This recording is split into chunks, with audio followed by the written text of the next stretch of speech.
Chers frères et sœurs, amis auditeurs, bonjour et bienvenue dans le train de la rhapsodie des réalités. Aujourd'hui, le jeudi, le 24 août 2023, le thème de la rhapsodie des réalités est « Il faut l'esprit et la parole ». Il faut l'esprit et la parole. L'écriture du jour est Actes chapitre 19, le verset 20. Actes chapitre 19, le verset 20 nous dit « C'est ainsi que la parole du Seigneur croissait en puissance et en force. » Le pasteur Christ nous dit ceci. Imaginez que vous soyez invité à une conférence spéciale pour prêcher la parole et que vous entrepreniez un long et fastidieux voyage pour vous rendre dans la ville.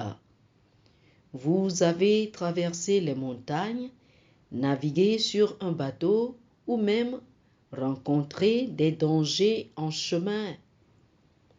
Lorsque vous arrivez enfin dans la ville, vous êtes accueillis par un groupe de 12 personnes qui expriment leur enthousiasme à votre arrivée.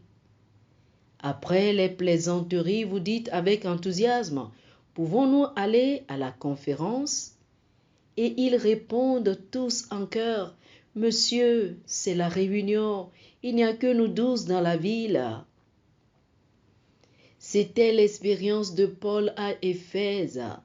Il avait entendu les rapports de cette ville, mais à son arrivée, il n'y trouva que 12 disciples, bien qu'il s'attendait à en rencontrer davantage. Paul a reconnu le défi qui se présentait à lui et connaissait également la solution au problème. Nous pouvons dire, d'après sa question dans Actes chapitre 19, le verset 2, et la réponse que les 12 disciples lui ont donnée, qu'ils n'avaient pas reçu le Saint-Esprit. Paul leur a ensuite expliqué le baptême de Jean et la nécessité de croire en Jésus-Christ. En entendant cela, ils ont été baptisés au nom du Seigneur Jésus. Ensuite, il imposa ses mains sur eux pour qu'ils reçoivent le Saint-Esprit et ils commencèrent à parler en langue et à prophétiser. Paul savait que lorsqu'il recevrait le Saint-Esprit, il serait à fond pour l'Évangile. Apprenant qu'il n'avait été baptisé que du baptême de Jean, lui a donné des éclaircissements sur leur situation.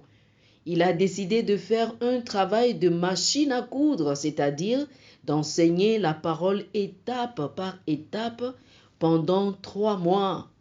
Lisez Actes chapitre 19, le verset 8. Une leçon importante à apprendre de Paul est qu'il ne s'est pas découragé, même si son auditoire était relativement restreint. Il a travaillé avec les 12 hommes, a exercé son ministère auprès d'eux et s'est lancé dans une initiative d'évangélisation dans la ville, s'adressant à la fois aux Juifs et aux païens.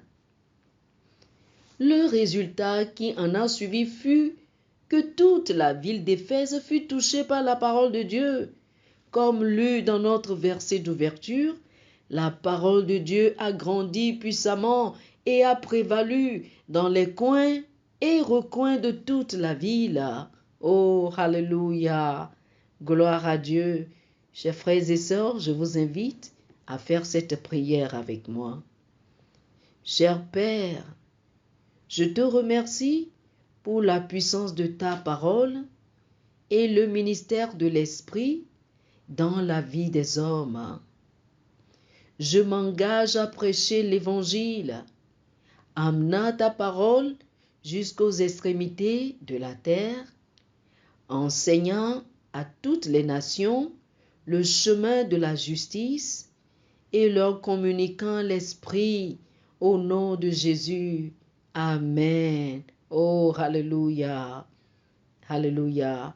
Pour une étude approfondie, je vous invite à lire Actes, chapitre 19, du verset 8 au verset 12, Actes, chapitre 20, le verset 32, et Zacharie, chapitre 4, le verset 6. Actes, chapitre 19 du verset 8 au verset 12, Actes chapitre 20, le verset 32 et Zacharie chapitre 4, le verset 6. Que le Seigneur vous bénisse. Amen.